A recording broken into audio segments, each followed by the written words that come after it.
Assalamualaikum warahmatullahi wabarakatuh. Jumpa kembali dalam pembelajaran IPS bermoral dan smart.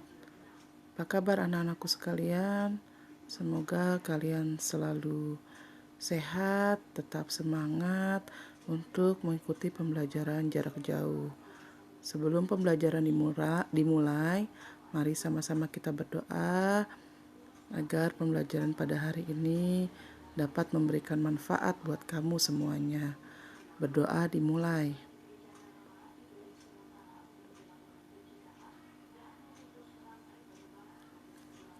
Berdoa selesai. Nah, sebelumnya telah kita bahas tentang manusia, tempat, dan lingkungan. Ya, masih ingat ya tentang pengertian ruang dan interaksi antar ruang, letak dan luas Indonesia, potensi sumber daya alam. Nah, untuk pembahasan pada hari ini yang kita bahas adalah tentang dinamika kependudukan Indonesia. Dapat kalian simak ya, dinamika kependudukan Indonesia, jumlah penduduk. Jumlah penduduk Indonesia ya sangat besar. Data yang tercatat di tahun 2015, penduduk Indonesia menempati urutan keempat di dunia. Ya, setelah Cina, India, Amerika Serikat. Lalu persebaran penduduk, kondisi persebaran penduduk tidak merata. Nah, ini menjadi permasalahan tersendiri bagi pembangunan Indonesia. Karena itu perlu adanya upaya pemerataan penduduk yang seimbang. Ya, sehingga seluruh potensi yang dimiliki oleh bangsa Indonesia dapat dikembangkan secara optimal. Salah satunya dengan cara apa? Yaitu memeratakan jumlah penduduk di Indonesia melalui perpindahan penduduk dari daerah yang padat ke daerah yang jarang penduduknya. Nah, ini biasa dikenal dengan transmigrasi. Komposisi penduduk adalah pengelompokan atau susunan penduduk suatu negara atau suatu wilayah berdasarkan kriteria-kriteria tertentu. Misalkan berdasarkan usia, jenis kelamin, mata pencarian, agama, pendidikan, bahasa, tempat tinggal, jenis pekerjaan. Faktor yang mempengaruhi pertumbuhan penduduk yaitu kelahiran, kematian, dan migrasi. Keragaman etnik budaya. Nah, masyarakat Indonesia itu ya merupakan masyarakat yang kaya akan suku bangsa dan budaya. Suku bangsa inilah yang sering disebut dengan etnik. Ya. Menurut Kunchara-Ningrat, suku bangsa berarti sekelompok manusia yang mempunyai kesatuan budaya dan terikat oleh kesadaran budaya tersebut. Sehingga ini yang menjadi identitas. Ya, kesadaran dan identitas biasanya dikuatkan oleh kesatuan bangsa. Jadi suku bangsa adalah gabungan sosial yang dibedakan dari golongan-golongan sosial sebab mempunyai ciri-ciri paling mendasar dan umum berkaitan dengan asal-usul dan tempat asal serta kebudayaan. Nah, keragaman bangsa Indonesia terutama terbentuk oleh jumlah suku bangsa yang mendiami berbagai lokasi yang tersebar. Setiap suku bangsa itu memiliki ciri dan karakter tersendiri, baik dalam aspek sosial dan budaya. Nah, kehidupan sosial budaya masyarakat Indonesia sangat beragam. Ya, keberagaman tersebut dipengaruhi oleh faktor masyarakat yang tinggal di daerah pegunungan.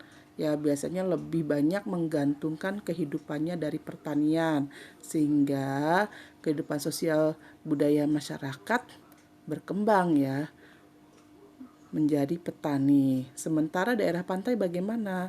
Ya, dipengaruhi oleh masyarakatnya yaitu mempunyai mata pencaharian sebagai nelayan dan berkembanglah kehidupan sosial masyarakat nelayan. Keberagaman bangsa Indonesia tampak pula dalam seni sebagai hasil kebudayaan daerah di Indonesia, misalnya bentuk tarian dan nyanyian. Ya, Hampir semua daerah dan suku bangsa memiliki tarian dan nyanyian yang berbeda. Dalam hasil karya, mempunyai hasil karya yang berbeda. Keanekaragaman budaya Indonesia dari Sabang sampai Merauke ini merupakan aset yang tidak ternilai harganya, sehingga harus kita pertahankan dan lestarikan. Ada sebagian warga Indonesia yang tidak mengetahui ragam budaya daerah lain di Indonesia. Salah satu budaya melukis tubuh di Mentawai, Sumatera Barat. Ya, tindik sebagai tanda kedewasaan dan masih banyak kebudayaan lain yang belum tereksplorasi. Setiap daerah memiliki kebudayaan yang khas. Keberagaman budaya tersebut dapat diketahui melalui bentuk-bentuk pakaian adat, lagu daerah, tarian daerah, rumah adat, upacara adat, dan banyak lagi keberagaman yang berasal dari setiap budaya ya di Indonesia. Nah, kita lihat di sini ya. Nih ya ada lambang Garuda. Ini merupakan Indonesia. Nah, Indonesia ini memiliki keberagaman ya dari Sabang sampai Merauke. Apa aja keberagamannya? Yaitu rumah adat yang berbeda-beda dari setiap daerah, pakaian adat, dan juga tarian daerah ya. Nah, ini ya tadi tentang keberagaman etnik dan budaya. Lalu lanjut kondisi alam Indonesia. Nah, keadaan fisik wilayah Indonesia itu terbagi atas 3. Kondisi geologi Indonesia, bentuk muka bumi, dan kondisi iklim Indonesia. Kondisi geologi Indonesia, ya, bumi tempat kita hidup tidak bulat secara utuh, tetapi memiliki lempeng yang bergerak terhadap satu dan lainnya.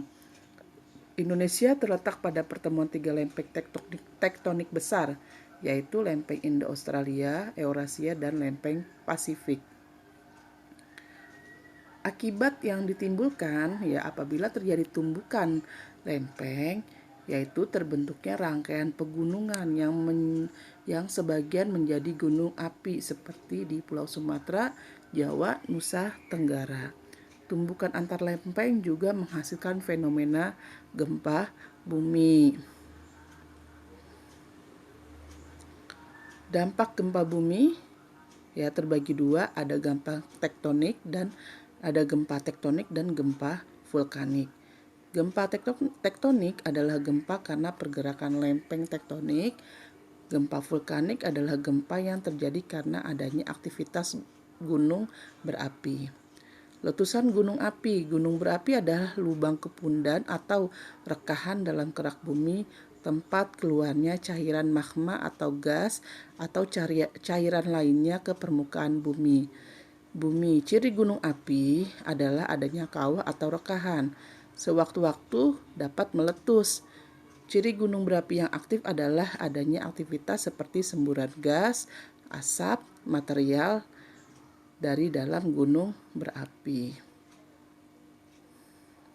Nah, ini adalah peta persebaran gunung berapi di Indonesia. Nah, tanda merah ya, ini lambang segitiga ya dengan tanda merah, ini merupakan sebaran gunung berapi atau gunung aktif di Indonesia.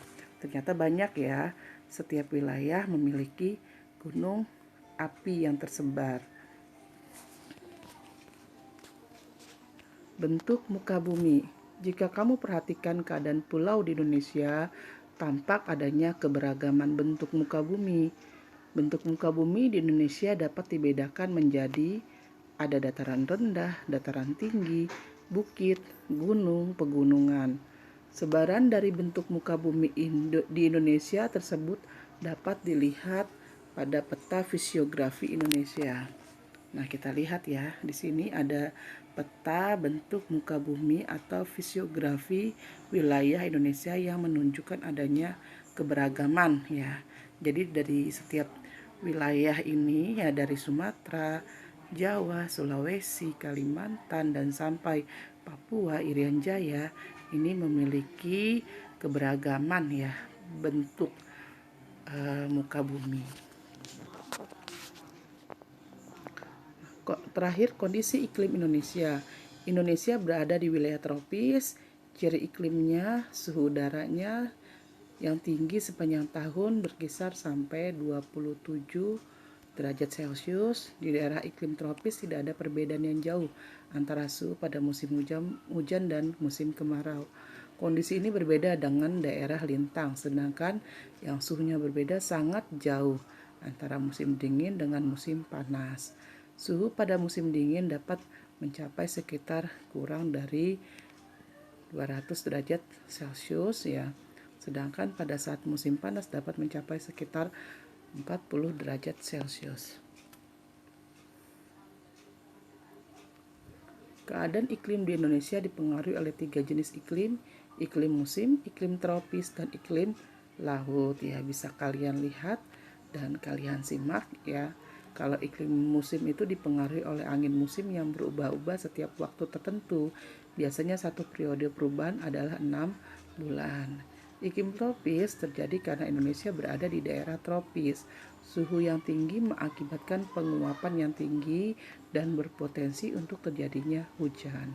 Iklim laut terjadi karena Indonesia memiliki wilayah laut yang luas, sehingga banyak menimbulkan penguapan dan akhirnya mengakibatkan terjadinya hujan.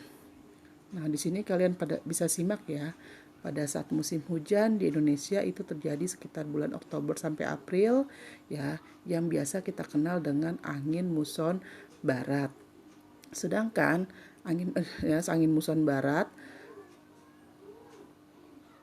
lalu pada musim kemarau ya diperkirakan bulan Mei dan sampai September yang biasa kita kenal dengan angin muson timur ya.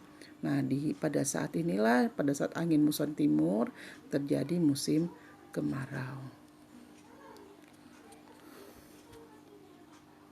Nah, di sini ada peta ya arah angin pada saat musim hujan di Indonesia, yaitu di mana angin yang membawa uap air dari Samudra Pasifik berbelok di ekuator dan menurunkan hujan di Indonesia.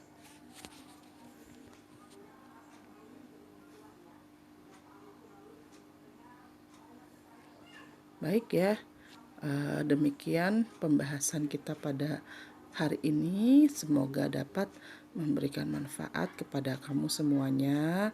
Dan untuk selanjutnya ya bisa kalian simak.